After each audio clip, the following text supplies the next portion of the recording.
Bonjour, aujourd'hui on va parler du corps pur et du mélange. On a expliqué c'est quoi un corps pur.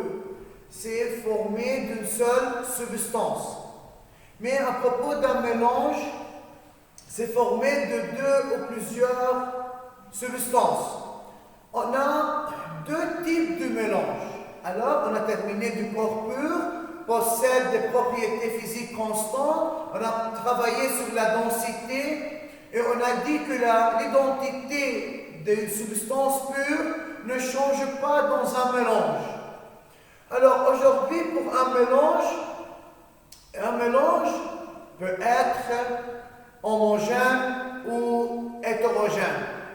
Pour bien savoir, pour bien distinguer, pour bien définir c'est quoi un mélange homogène, c'est quoi un mélange hétérogène, on va faire l'expérience suivante. De 1, on a besoin de 4 béchers. Alors, on a 4 béchers, c'est A, B, C et D.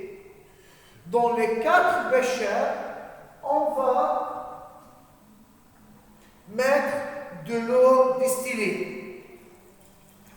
Alors, dans les 4 béchers, on va mettre de l'eau distillée. On va introduire de l'eau distillée. Ce n'est pas important d'indiquer le volume, donc on ajoute une certaine quantité d'eau distillée dans chaque bécher.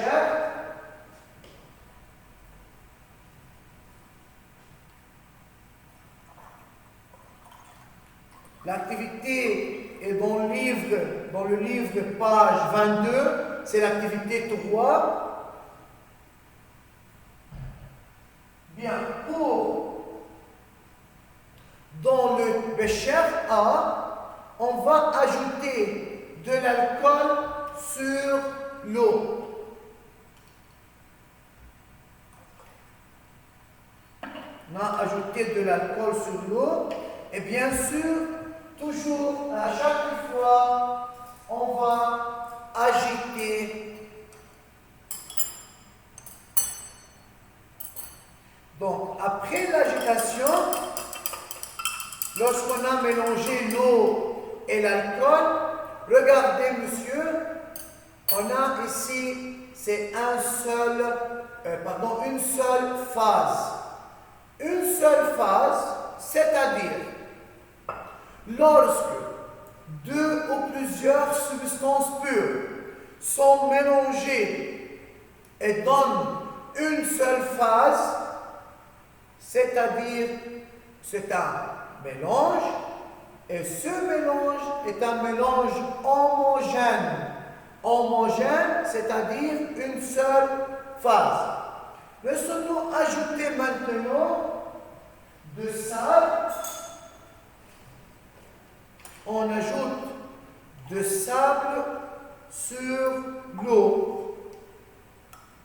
Bien sûr, c'est un mélange ou un corps pur. Maintenant, on a un mélange.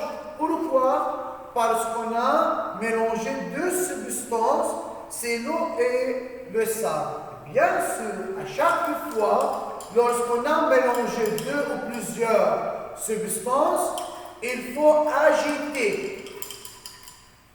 Et on attend un certain temps pour savoir si ce mélange forme une phase ou deux phases.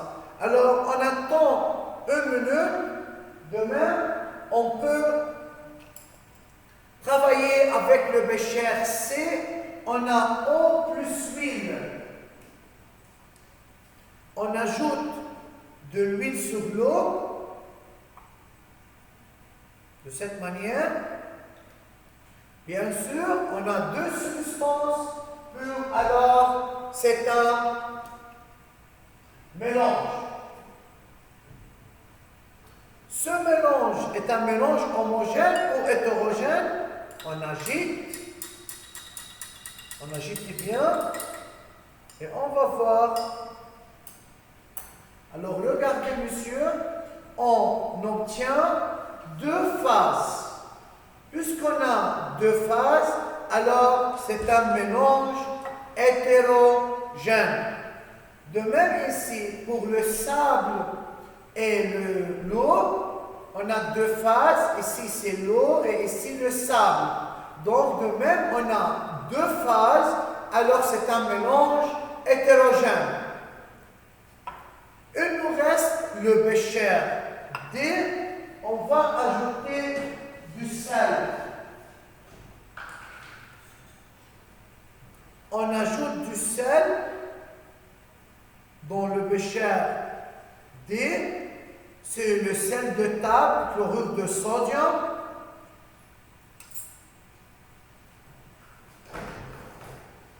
Et bien sûr, on va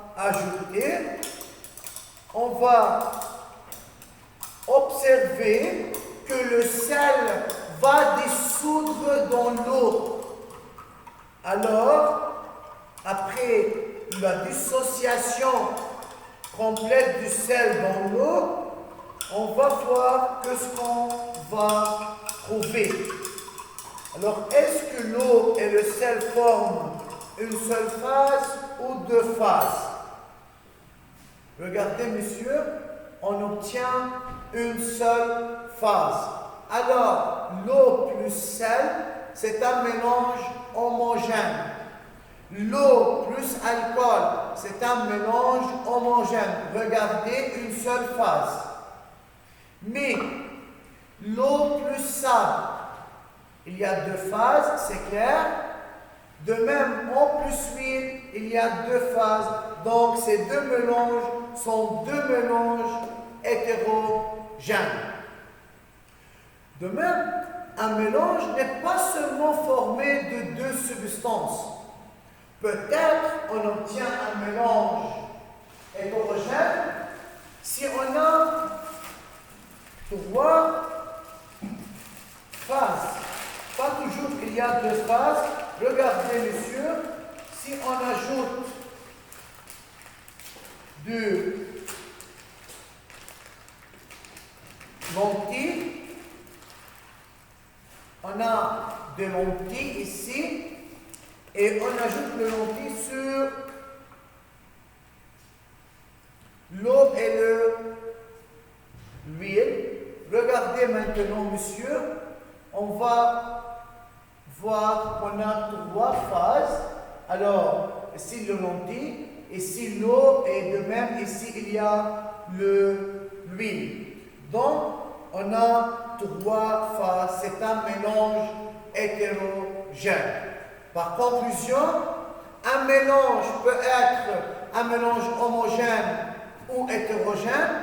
Un mélange homogène, c'est un mélange qui est formé d'une seule phase. Un mélange hétérogène est un mélange qui est formé de deux ou plusieurs phases. Merci pour votre attention. Au revoir.